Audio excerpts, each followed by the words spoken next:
Join us now for an insight with Carl Summer.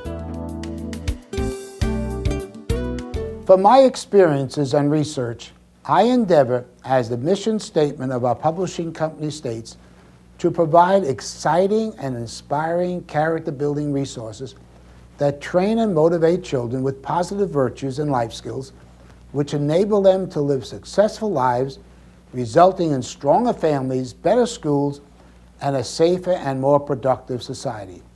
With that as my objective, I try to think of stories that will help children become successful in life. It's interesting how authors get their stories. I'm a strong believer in storing knowledge, and because of that, I have an extensive filing system. I wanted to teach children that sharing brings happiness and stubbornness brings sadness. Then I remembered a wordless picture of two struggling mules that I had clipped from a magazine many years ago. I hunted through my filing system and found this picture.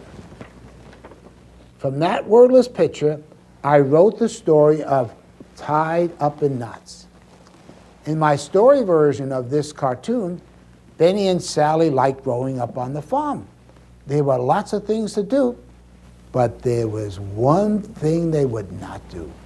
Benny and Sally would not share. Only Benny could play with Benny's toys, and only Sally could play with Sally's toys. They each had the mine mentality. The results? Benny and Sally would end up yelling and fussing, and Mom would tell them, be kind to one another. Remember, sharing brings happiness. But Mom's words didn't penetrate them. They kept yelling and fussing and were always unhappy. When Dad tried to use Bossy and Stiffy, the stubborn mules acted just like Benny and Sally. They'd fuss and fight. The mules refused to work together and share the load. Dad designed a way to teach the mules how to share. But notice Benny and Sally continued to fuss and argue. No way would they give in. The end result is that they were both miserable. That's the result of living selfish lives. You'll find that selfish people who are only interested in pleasing themselves are an unhappy lot of people. This story illustrates the tremendous value of cooperation and compromise, and how much time and effort is wasted when you literally, as in the case of the mules, dig in your heels. I own 3 businesses, and one of them is the largest of its kind west of the Mississippi River. How did we become so successful? One of the main reasons is following the golden rule. Do to others as you want them to do to you. I tell people often, I'm not the boss. It often causes people to wonder. Then I'll tell them, my customers are my boss. The moment I stop pleasing them, I'm out of business. You can't have a successful business and be selfish.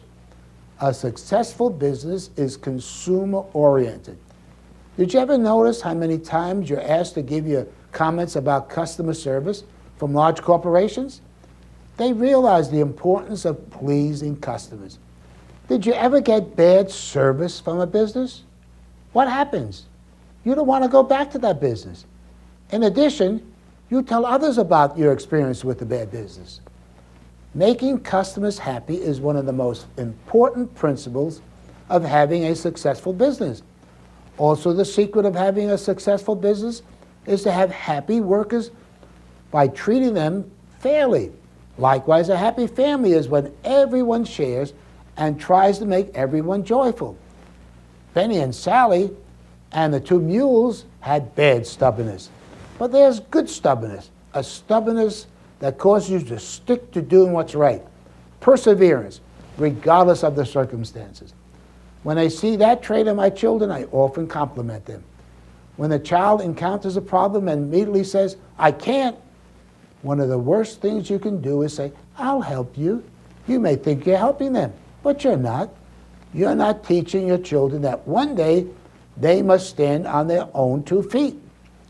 Teach your children to say, I'll try. Of course, if you determine it's too difficult, then offer help. Finally, though the lesson came from a couple of mules, Benny and Sally never forgot what they learned that day. Being selfish and stubborn makes you sad and gets you tied up in knots. But sharing brings happiness. I hope your children will learn the same.